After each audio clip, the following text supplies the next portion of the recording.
আমি কোরআনের সূরা আল বাকারার ৬২ নম্বর আয়াতের এই আয়াতে কিভাবে বলা হলো যে এই সৌদি আরবকে কি বিশ্বাসঘাতক বা মুনাফিক দেশ বলা যায়?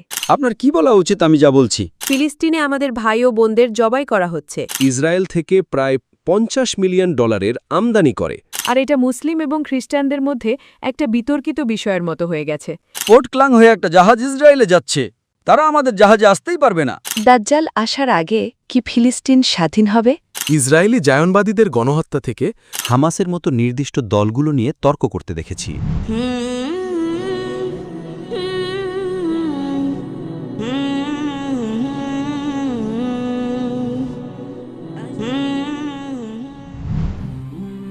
আসসালামু আলাইকুম। আমি একা বিশ্ববিদ্যালয়ের প্রভাষক। আমি আপনার অ্যাকশন প্ল্যান এইচ ব্যবসায়িক প্রতিষ্ঠান বয়কটের ব্যাপারে স্পষ্টতা চাই। আমার জ্ঞান অনুযায়ী আপনি কেন আমাদের নিজেদের চিন্তাকে শুধুমাত্র একটি ব্যবসায়িক প্রতিষ্ঠানের মধ্যে সীমাবদ্ধ করছেন তুলনায়? উদাহরণস্বরূপ ইন্দোনেশীয় 2028 সালে 2024 সালে ইন্দোনেশিয়া ফিলিস্তিনকে $2 মিলিয়ন সমপরিমাণ অনুদান দিয়েছিল। এর বিপরীতে ইন্দোনেশিয়া সরকার ইসরায়েল থেকে প্রায় $50 মিলিয়ন আমদানি করে, সেটা প্রতিরক্ষা বাজেট বাদ দিয়ে। যদি আমরা প্রতিরক্ষা বাজেট হিসেব করি তাহলে মোট... আমি প্রশ্নটা বুঝতে পেরেছি। মূল প্রশ্ন হলো, যখন আমরা পণ্য বয়কট করছি তখন ইন্দোনেশিয়া কেন ইসরায়েল থেকে $15 মিলিয়ন পণ্য আমদানি করলো, ঠিক? হ্যাঁ। তো আপনি আমাকে কেন জিজ্ঞেস করছেন? ইন্দোনেশিয়া সরকারকে জিজ্ঞেস করুন। আমি কি ইন্দোনেশিয়া সরকার? পয়েন্ট নাম্বার 8 অর্থাৎ পয়েন্ট নাম্বার সামনে যান, পয়েন্ট নাম্বার 16। পয়েন্ট নাম্বার 16 হলো বাণিজ্য বন্ধ করা। আমি কি সেটা বলিনি? আমার মনে হয় আপনি আমার কথা শোনেননি। পয়েন্ট নাম্বার 8 সঠিক, সবার জন্যই, সবাই বয়কট করুন। পয়েন্ট নাম্বার 16 শুধু সেই মানুষদের জন্য যাদের রাজনৈতিক ক্ষমতা আছে। আপনার কি করা উচিত? বাণিজ্য বয়কট করা। আমি সেটা বলেছিলাম, আপনি শোনেননি। তো ইন্দোনেশিয়া যদি আমার উপদেশ না মানে তাহলে আমি কি দোষী? মালয়েশিয়াতে তারা এমনটা করে না। মালয়েশিয়াতে ইসরায়েলের সাথে তাদের কোনো বাণিজ্য নেই।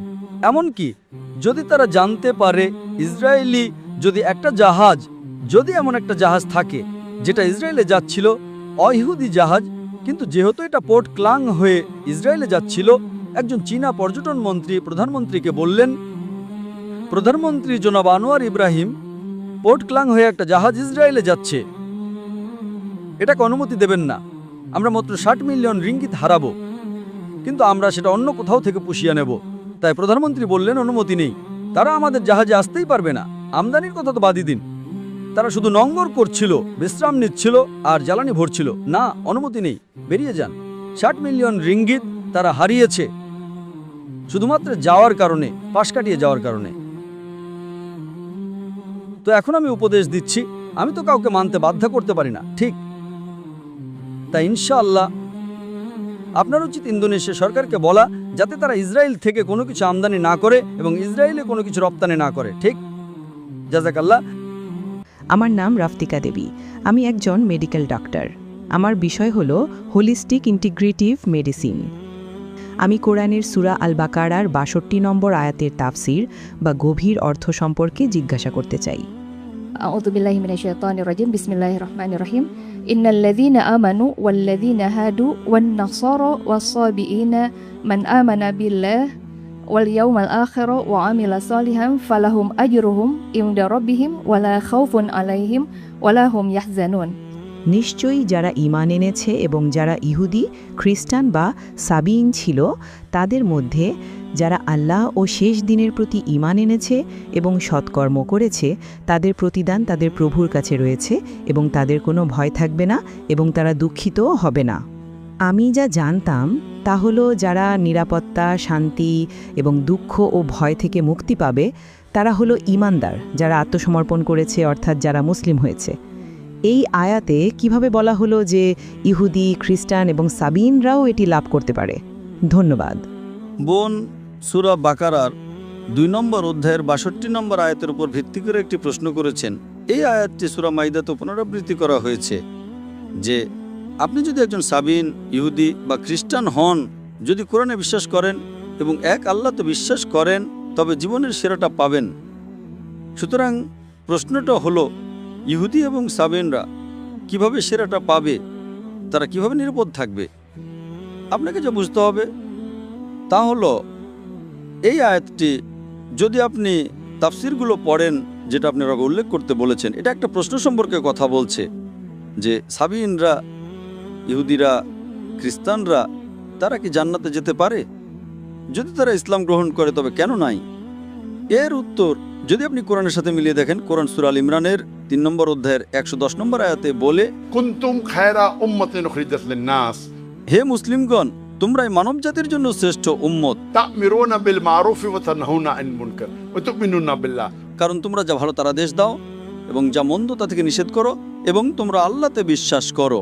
ওয়ালাউ আমানা আহলুল কিতাব লাকানা খায়রাল লাহুম মিনহুমুল মুমিনুনা ওয়া আকসারুহুমুল ফাসিকুন। আর যদি আহলে কিতাব ঈমান আনতো তবে তা তাদের জন্য উত্তম হতো। মিনহুমুল মুমিনুন, তাদের মধ্যে কিছু মুমিন আছে, কিন্তু অধিকাংশই পাপাচারের সীমা লঙ্ঘনকারী। সুতরাং কোরআন বলছে আহলে কিতাবদের মধ্যে কিছু মুমিন আছে। যেমন ধরেন, আপনারা যদি জানেন, নবীর সময়ে খাদিজা রাদিয়াল্লাহু আনহার আত্মীয় ওয়ারাকা ইবনে নৌফল, তিনি ভবিষ্যৎবাণী করেছিলেন যে মুহাম্মদ সাল্লাল্লাহু আলাইহি সাল্লামকে তার নিজের লোকেরাই দেশ থেকে বের করে দেবে এবং আমি যদি বেঁচে থেকে আমি তাকে সমর্থন করব। তিনি একজন খ্রিস্টান ছিলেন, তিনি ছিলেন মিনহুমুল মুমিনিন। সুতরাং আল্লাহ কোরআনে বলেন যে কিছু খ্রিস্টান আছে যারা মুমিন। তাই আমার মতে এই আয়াতটি সেই সব খ্রিস্টান, সেই সাবিন, সেই ইহুদিদের বোঝায় যারা মুমিন, সাধারণ ইহুদিদের নয়। অনেক আয়াতে তাদের সম্পর্কে বলা হয়েছে যে তারা ভুল পথে আছে। কোরআন কিভাবে সরবিরোধী হতে পারে? কোরআন বিরোধী নয়। তাই আমি বিশ্বাস করি এই ক্রস রেফারেন্সটি হলো যে এই আয়াতটি সেই লোকদের বোঝায় যে বা যারা ধর্ম গ্রহণ করবে। এর দুইটা তাফসির আছে। একজন মুফাসসির বলেন যে তারা কি জান্নাতে যেতে পারে? যারা ধর্ম গ্রহণ করবে তবে তারা জান্নাতে যাবে যদি তারা বিশ্বাস করে। আর তাদের মধ্যে কিছু মুমিন আছে যারা সত্যিকারের বিশ্বাসী, কিন্তু অধিকাংশই পাপাচারী, সীমা লঙ্ঘনকারী। আশা করি প্রশ্নের উত্তর পেয়েছেন। আমি ইহুদি এবং খ্রিস্টানদের সম্পর্কে জানতাম, কিন্তু আমি সাবিইনদের সম্পর্কে সত্যিই বুঝতে পারছি না। এর অর্থ কি? সাবিন হলো অন্য একটা জনগোষ্ঠী। লোকেরা বলে যে তারা অগ্নি উপাসক হতে পারে। সাবিনরা অগ্নি উপাসক হতে পারে, পার্সীয় হতে পারে। এটা আরেকটা জনগোষ্ঠী। আমরা ইহুদিদের চিনি, আমরা খ্রিস্টানদের চিনি। তারা এমন একটা জাতি যারা এদের মাঝামাঝি সময়ে এসেছিল। আর কিছু মুফাসসির বলেন যে তারা পার্সীয় হতে পারে হয়তো। আশা করি প্রশ্নের উত্তর পেয়েছেন। ধন্যবাদ। আমার নাম মিয়া, আমার পেশা গৃহিণী। আমার প্রশ্ন হলো, দাজ্জাল আসার আগে কি ফিলিস্তিন স্বাধীন হবে? আপনাকে ধন্যবাদ। দাজ্জাল আসার আগেই কি ফিলিস্তিন স্বাধীন হবে? হ্যাঁ। ইনশাআল্লাহ আল্লাহ তাআলার কাছে আছে, আমার কাছে অদৃশ্য জ্ঞান নেই। তবে ইনশাআল্লাহ, তবে নিশ্চিত তারা স্বাধীন হবে। এই সম্পর্কে হাদিস রয়েছে যে নিশ্চিত দাজ্জাল আসবে এবং দাজ্জালকে নবী যিশু আলাইহিস সালাম হত্যা করবেন। এখন যখন দাজ্জালকে হত্যা করা হবে তখন পুরো বিশ্ব দাজ্জাল থেকে মুক্ত হবে। দাজ্জাল হলো একটি অত্যন্ত কঠিন পরীক্ষা। এটা কিয়ামতের লক্ষণ, পৃথিবীর শেষের লক্ষণ, ছোট লক্ষণ এবং বড় লক্ষণ। সুতরাং এবং এটি সবচেয়ে কঠিন পরীক্ষাগুলোর মধ্যে একটি। তবে ইনশাআল্লাহ মাহদী আলাইহিস সালাম আসবেন, তারপর ঈসা আলাইহিস সালাম আসবেন, তিনি দাজ্জালকে হত্যা করবেন এবং ইনশাআল্লাহ তিনি বিশ্বকে মুক্ত করবেন। আসসালামু আলাইকুম ডাক্তার। ইন্দোনেশিয়া মালাঙে স্বাগতম। আমি 2 দিন আগে থেকে আপনাকে সোলোতে অনুসরণ করছি, কিন্তু আমার মনে আজ সকালে এই বিষয়টি এলো। হঠাৎ আমার মনে হলো আমি জেনেসিস 21 সম্পর্কে একটি প্রশ্ন করতে চাই, ইসমাইল সম্পর্কে। আপনার প্রশ্নটি কি আর আপনার নাম? আমার নাম ইনতান এবং আমি একজন ফ্লাইট অ্যাটেন্ডেন্ট। এই বিষয়টি বিতর্কিত বিষয়গুলোর মধ্যে একটি হয়ে উঠেছে খ্রিস্টান ও মুসলিমদের মধ্যে। আর আমি ইতিমধ্যে এটা সম্পর্কে ডন্ডিককে জিজ্ঞাসা করেছি, কিন্তু আমার মনে হয় হয়তো আপনার কাছে একটা ভিন্ন উত্তর আছে। প্রশ্নটি জেনেসিস 21 শ্লোক 20 সম্পর্কে, কিন্তু আমি মাত্রই ইংরাজি ভার্সনে চেক করলাম। শ্লোকটা বলছে, ঈশ্বর ছেলেটির সাথে ছিলেন যখন সে বড় হচ্ছিল। সে মরুভূমিতে বাস করত এবং একজন তীরন্দাজ হয়েছিল। আর ইংরাজি ভার্সনে এটা বলা নেই সে কি বীরশেবাতে বড় হয়েছিল নাকি পারান মরুভূমিতে, কিন্তু ইন্দোনেশিয়ান ভার্সনে এটা বলা হয়েছে যে তিনি বীরশেবাতে বড় হয়েছিলেন এবং তারপর তার মা হাজেরার সাথে পারান মরুভূমিতে থাকত। তাই আমি বিষয়টি আমার এক অমুসলিম বন্ধুর সঙ্গে আলোচনা করেছিলাম এবং সে বলেছিল না, হাজেরা থাকত এবং বাস করত বীরশেবাতে, পারানে নয়, কারণ এখানে বিষয়টি নিশ্চিত নয়, শুধু বলা হয়েছে যে সে বীরশেবাতে বড় হয়েছিল নাকি পারানে। তো এটা এমন একটা বিষয়ে যা আজ আমার মাথায় এলো। ধন্যবাদ। বোন, আপনি কোন শ্লোকের কথা বলছেন? জেনেসিস অধ্যায় 21 কোন শ্লোক?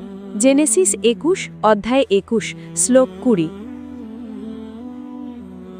20 শ্লোক 20 নাকি শ্লোক 120? জেনেসিস 21 অধ্যায় 21 শ্লোক নাম্বার? হ্যাঁ, 2-1 এবং তারপর শ্লোক 2-0। ঠিক আছে, তো আপনার মূল প্রশ্নটা কি?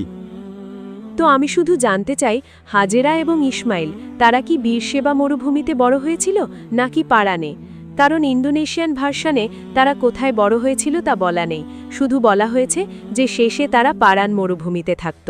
বাইবেলে যদি স্পষ্ট করে না বলা থাকে তারা কোথায় থাকতো, তাহলে আমি এ বিষয়ে কিভাবে মন্তব্য করব বোন? হ্যাঁ, সেটা ঠিক। আপনাকে বুঝতে হবে যে অনেক সময় কোরআন এবং বাইবেলে যা উল্লেখ করা আছে যা নেই, এমনকি যদি আমি জানতেও পারি, তাতে আমার বিশ্বাসে কি পরিবর্তন আসবে বোন? আপনার বিশ্বাসে কি কোনো পরিবর্তন আসবে যদি আপনি জানতে পারেন তারা কোথায় বড় হয়েছে? কারণ আমি এটা কোহ ডন্ডির সাথে আলোচনা করেছিলাম। ইব্রাহিম বীরশেবাতে যখন একটা চুক্তি করেছিলেন তার সাথে সম্পর্কিত, আর এটা মুসলিম এবং খ্রিস্টানদের মধ্যে একটা বিতর্কিত বিষয়ের মতো হয়ে গেছে। ইব্রাহিম কি হাজেরার সাথে থাকতেন নাকি সারার সাথে? কারণ ও, আপনি জানতে চান যে উনি কার সাথে থাকতেন, হাজেরা নাকি সারা? হ্যাঁ, আমি যে ভার্সনটা পেয়েছি সারা হচ্ছে সে, তো সে মারা গিয়েছিল অন্য একটা শহরে। এটা কি হেব্রন? আমি নিশ্চিত নই। এটা খ্রিস্টান এবং মুসলিমদের মধ্যে বিতর্কের মতো হয়ে গেছে। না, ইব্রাহিম আলাইহিসসালামের দুজনেই স্ত্রী ছিলেন, হাজেরা এবং সারা দুজনেই স্ত্রী ছিলেন।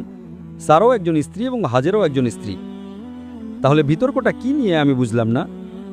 কারণ খ্রিস্টান ধর্মে আমরা সবসময় ভাবতাম যে ইব্রাহিম সারার সাথে থাকতেন, কিন্তু কোডান্ডি আমাকে বলেছিলেন যে যেহেতু ইব্রাহিম বীরশেবাতে চুক্তি করেছিলেন, যদি হাজেরা এবং ইসমাইল বীরশেবাতে বড় হয়ে থাকেন এবং বাস করেন, তাহলে এর মানে ইব্রাহিম হাজেরার সাথে একসাথে থাকতেন, সারার সাথে নয়। আর এটা হয়ে গেছে অনেকটা। এটা নির্ভর করছে, শুরুতে অবশ্যই প্রথম স্ত্রী ছিলেন সারা, তাই জীবনে প্রথম অংশ তিনি সারার সাথে থাকতেন। হাজেরাকে বিয়ে করার পর তিনি হাজেরার সাথেও থাকতেন। এখানে পার্থক্যটা কি আমি বুঝতে পারছি না। তিনি শুরুতে সারার সাথে থাকতেন, পরে তিনি হাজেরাকে বিয়ে করেন, ঠিক? হ্যাঁ, তিনি হাজেরার সাথেও থাকতেন, তারপর তিনি হাজেরাকে মক্কায় রেখে আসেন, তারপর তাকে রেখে আসেন। তাই জীবনের বিভিন্ন সময়ে তিনি বিভিন্ন মানুষের সাথে থাকতেন। তো সমস্যাটা কোথায়? তার জীবনের বিভিন্ন সময়ে তিনি ভিন্ন ভিন্ন স্ত্রীর সঙ্গে থাকতেন। কারণ আমি বাইবেলের ভার্সনটা পেয়েছি। দুঃখিত। হ্যাঁ, আমি বাইবেলের ভার্সন পেয়েছি। সারা মারা গিয়েছিলেন এবং ছিল হেব্রনে, কানানের কাছে। তো আমাদেরকে বলা হয়েছে যে কোডন্ডির মতে আসলে ইব্রাহিম হাজেরার সাথে থাকতেন, সারার সাথে নয়। শুধু এটা জানতে চাই। সারা মারা যাওয়ার পর তিনি কিভাবে সারার সাথে থাকতে পারেন? সরি, সারা মারা যাওয়ার পর তিনি কিভাবে সারার সাথে থাকতে পারেন? না, আমি মানে কোডন্ডি বলেছিলেন যে ইব্রাহিম সারার সাথে থাকতেন না, কারণ সারা ইব্রাহিমের থেকে আলাদা জায়গায় থাকত। না, কিন্তু এতে কি পার্থক্য হয়? কারণ খ্রিস্টান ধর্মে বোন, এতে কি পার্থক্য হয় আপনার বিশ্বাসে বা আমার বিশ্বাসে? আমরা বিশ্বাস করি যে উভয়ই ইব্রাহিম আলাইহিস সালামের স্ত্রী ছিলেন এবং তিনি উভয়ের সাথেই নির্দিষ্ট সময় বসবাস করেছেন। তো কোথায় সেই আপনার যুক্তিটা কোথায় যে এতে কি পার্থক্য তৈরি হয়? ইব্রাহিম আলাইহিস সালাম কি এতে ছোট নবীতে পরিণত হন? না, কারণ আমরা সবসময় ভাবতাম যে ইব্রাহিম সারার সাথে একসাথে থাকতেন। কি পার্থক্য আমি আপনাকে জিজ্ঞাসা করছি, আপনার বিশ্বাসে এতে কি পরিবর্তন হয়? আমার প্রশ্ন হলো যে ইব্রাহিম আলাইহিস সালাম কি একজন ছোট নবী বা একজন ভালো নবী হয়ে যান না? তাহলে আমরা এমন বিষয় নিয়ে আলোচনা করি যা কোনো পার্থক্য তৈরি করে। যেমন কেউ আমাকে জিজ্ঞাসা করলো মুসা আলাইহিস সালামের মায়ের নাম কি ছিল, এখন আমি এটার উপর গবেষণা করব? এতে আমার কি পার্থক্য হবে? আপনি বুঝতে পারছেন না? আমি তার সম্পর্কে জানি, তার নাম কি। আমি গবেষণা করি, কিন্তু এতে আমার কোনো উপকার হয়? কিছু গবেষণা বিশ্বাসকে শক্ত করে, আর কিছু গবেষণা কেবল একাডেমিক। আমি একজন দায়ী, আমি গবেষণা করি যা আমাকে দাওয়া প্রদানে সাহায্য করে, ঠিক? হ্যাঁ। আমি বাইবেল পড়েছি, আমি কোরআন পড়েছি, তাই আমি এমন বিষয়গুলোতে বেশি গবেষণা করি যা দিয়ে আমি একজন মানুষের বিশ্বাসে পরিবর্তন আনতে পারি। কিন্তু কিছু প্রশ্ন আছে, যেমন কেউ আমাকে জিজ্ঞাসা করলো আপনি কি মুসা আলাইহিস সালামের মায়ের নাম জানেন, এখন আমি কি এটার উপর গবেষণা করব? আমি বললাম এতে কি পার্থক্য হয়? আপনি বুঝতে পারছেন? জি, বুঝতে পারছি। তো আমরা সেসব বিষয় নিয়ে গবেষণা করি যা আমাদের বিশ্বাস এবং জীবনে পার্থক্য তৈরি করে। কিছু গবেষণা আপনাকে কোনো লক্ষ্যেই পৌঁছাতে পারে না। আশা করি উত্তরটা পেয়েছেন। ঠিক আছে। আমার নাম, আমি আমার পরিচয় দিচ্ছি। আমার নাম আসিয়া, আমি একজন গৃহিণী। আমি এখানে সৌদি আরবের বিষয়টি তুলে ধরছি, যা কিনা একটি ইসলামিক দেশ। কিন্তু যখন ফিলিস্তিনে তাদের ভাই বোনদের হত্যা করা হচ্ছে, বোমা মারা হচ্ছে, অনাহারে রাখা হচ্ছে, তখন তারা কেন তাদের রক্ষা করছে না? আমার প্রশ্ন হলো এই সৌদি দেশটিকে, এই সৌদি আরবকে কি বিশ্বাসঘাতক বা মুনাফিক দেশ বলা যায়? বোন, আপনি বলছেন ইসরায়েল আক্রমণ করছে আর তারা তেমন কিছু করছে না, কিন্তু আপনার ভাই বলেছেন যে ইন্দোনেশিয়া আমদানি করছে। আমি জানি না সৌদি আরব ইসরায়েল থেকে আমদানি করছে কিনা। কোনটি বেশি খারাপ? কোনটি বেশি খারাপ? ইসরায়েল থেকে আমদানি করা বেশি খারাপ, নাকি কিছুই না করাটা? কোনটি বেশি খারাপ? কে বেশি খারাপ, ইন্দোনেশিয়া নাকি সৌদি আরব? সৌদি আরব। আমাকে বলুন, আপনি বলছেন সৌদি আরব কিছুই করছে না, তাই তো? আমি আপনার সাথে একমত নই, তবে তর্কের খাতিরে আমি আপনার সাথে একমত হচ্ছি। কিন্তু অন্তত তারা ইসরায়েল থেকে তো আমদানি করছে না, তাই না? ওই ভাইয়ের কথা অনুযায়ী ইন্দোনেশিয়া আমদানি করছে, আমি জানি না, ঠিক? তাহলে কে বেশি খারাপ, ইন্দোনেশিয়া নাকি সৌদি আরব? এটা আমি বলছি না, আপনার ভাই বলছেন। দয়া করে আমরা কি পরের প্রশ্নটা নিতে পারি? ধন্যবাদ। আমার নাম হুদা, আমি একজন সফটওয়্যার নির্মাতা। সম্প্রতি সামাজিক যোগাযোগ মাধ্যমে আমি অনেক মুসলিমকে হামাসের মতো নির্দিষ্ট দলগুলো নিয়ে তর্ক করতে দেখেছি। কিছু মানুষ বলে যে তারা খারাপ, এবং কেউ কেউ বলে যে তারা বীর, মুসলিম বীর যারা ফিলিস্তিনকে রক্ষা করছে। আমার প্রশ্ন হলো, এই পরিস্থিতিতে আমাদের কিভাবে প্রতিক্রিয়া জানানো উচিত? মতাদর্শগত বিতর্ক থেকে দূরে থাকা কি ভালো, এবং এর পরিবর্তে ফিলিস্তিনকে সমর্থন করার দিকে মনোযোগ দেওয়া উচিত? আপনাকে ধন্যবাদ। ভাই একটি প্রশ্ন করেছেন যে কিছু মানুষ নির্দিষ্ট দলগুলোকে বীর বলে, কিছু মানুষ তাদের দোষারোপ করে। তারা তাদেরকে যা বলে তা হলো প্রতিরোধী বাহিনী। প্রতিরোধী মানে স্বাধীনতার জন্য লড়াই করা। তাই আপনাকে আপনার গবেষণা করতে হবে। যে কেউ যে কোনো দলের কথাই বলুক, ফিলিস্তিনে অনেক দল আছে, আপনার গবেষণা করুন। যদি তারা কোরআন এবং সুন্নাহ মেনে চলে, এবং যদি তারা কোরআন সুন্নাহর উপর থাকে, তবে আমাদের তাদের সমর্থন করতে হবে। যদি তারা কোরআন সুন্নাহ মেনে না চলে, তবে আমাদের তাদের সমর্থন করার দরকার নেই। তাই আপনার গবেষণা করুন, সঠিকভাবে করুন, ভয় পাবেন না। যদি তারা হকের উপর থাকে, তাদের সমর্থন করুন, কোনো সমস্যা নেই। আমার নাম রোজ, আমি স্বনির্ভর। আমার প্রশ্ন, কেন এত মুসলিম দেশ এবং ইসলামের এত অনুসারী থাকার পরও তারা তাদের সহবিশ্বাসীদের জবাই হতে দেখতে রাজি আছে? আমি জিজ্ঞেস করতে চাই যে আমরা যদি পরোয়া না করি, তাহলে আল্লাহ সুবহানাহু ওয়া তাআলা আমাদের কি দেবেন?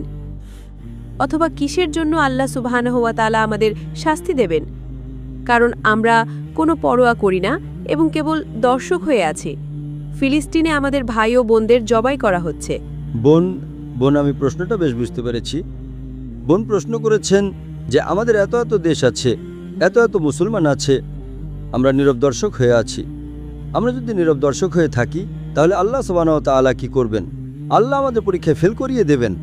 আমরা যদি আল্লাহর সে নির্দেশ মেনে না চলি, আল্লাহ কোরআনে সহিহ হাদিসে যে নির্দেশ দিয়েছেন, আমরা পরীক্ষায় ফেল করব। বোন, পরকালে আমরা জান্নাতে যাব না। নবীজি বলেছেন, আমরা ওহানের মতো, আমরা ফেনার মতো। তারা আমাদের যেখানে সরাতে চায় আমরা সেখানে যাই, তারা আমাদের ধাক্কা দেয় আমরা সেখানে যাই, তারা আমাদের লাথি মারে আমরা ডানে বামে যাই। আমরা ওহানের মতো, আমরা দুনিয়াকে বেশি ভালোবাসি এবং আমরা মৃত্যুকে ভয় পাই। আপনারা যদি দুনিয়াকে বেশি ভালোবাসেন এবং মৃত্যুকে ভয় পান তাহলে সম্ভাবনা হলো আপনি ঘ্রাণ পাবেন না। রসুল এবং আল্লাহকে বেশি ভালো না বাসেন, আপনি যদি আপনার পিতা, আপনার সন্তান এবং সমগ্র মানবজাতির চেয়েও আপনি জান্নাতের ঘ্রাণ পাবেন না। অনেক ধন্যবাদ।